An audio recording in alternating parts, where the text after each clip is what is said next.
அந்த காலத்துல ஒருத்தரை விசாரிக்கிறது வித்தியாசமா இருக்கும். உனக்கு எத்தனை பிள்ளைங்கன்னு கேட்பாங்க.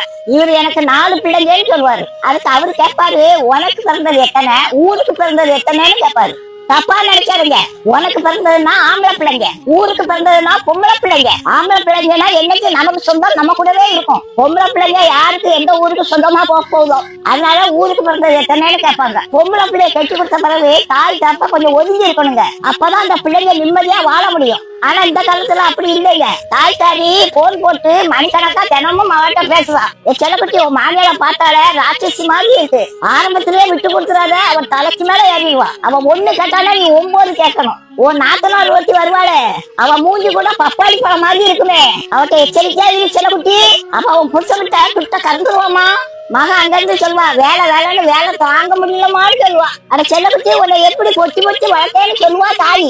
நீ எதுக்குமா அங்க அப்படி வேலை செய்யணும், நீ தனியா வந்துருமான்னு சொல்லுவா. சரி சரி போன வை, எல்லாரும் தூங்குன பிறகு ராத்திரிக்கு போன் போடுன்னு சொல்லுவா தாய். ஆக மொத்தமா புருஷன் பொண்டாட்டி அன்பா இருக்கதா தாய் போன் போட்டே பிரிச்சிருவா. வாரத்துல 3 நாள் இவ தாய் வீட்டுக்கு போயிருவா. இந்த தாயால புருஷன் பொண்டாட்டி இருக்க உறவுலயே விரிசல் வந்துடும். பொண்ணை கட்டி கொடுத்த பிறகு தாய் தாப்ப கொஞ்சம் ஒதுங்கி இருக்கணும். அப்பதான் அவங்களுக்குள்ள இருக்க அன்பு பலப்படும். நமக்கு எல்லாமே நம்ம புருஷன் தாங்க என்ன அவளுக்கு வரும். அதனால அவளுக்கு சகிப்பு தன்மை உருவாகும். புகுந்த வீட்டுல எவ்வளவு பிரச்சனை வந்தாலும் அட்ஜஸ்ட் பண்ணி வாழக்கூடிய தன்மை அவளுக்கு வந்துடும். புருஷனையும் பொண்டாட்டியும் பிரிக்க முடியாத அன்பு உருவாகும். பிறந்த வீட்டுல 25 வருஷம் அவ வாழ்க்கையை படிச்சிருக்கா. அவளுக்கு படிச்சு கொடுத்தது யாரு, நீங்கதான். இப்ப அவளுக்கு குடும்பம் நடத்தக்கூடிய ஞானமும் அறிவும் இருக்குதானே அவளுக்கு கல்யாணம் முடிச்சு வச்சீங்க. கல்யாணம் முடிச்சு கொடுத்ததுக்கு அப்புறம் நீங்க ஏன் பாடம் எடுக்கிறீங்க? பரிசை இடத்துல பாடம் சொல்லி கொடுக்கறது தப்பு. கடவுள் நல்ல ஆலோசனை கொடுத்துருக்காருங்க. புருஷன் பொண்டாட்டி அவங்க 2 பேரா இருந்தாலும் உடலால் அவங்க ஒருத்தரும். தாய் தப்பனை கொஞ்சம் விட்டு மனைவியோட ரொம்ப அன்பா இருப்பானா.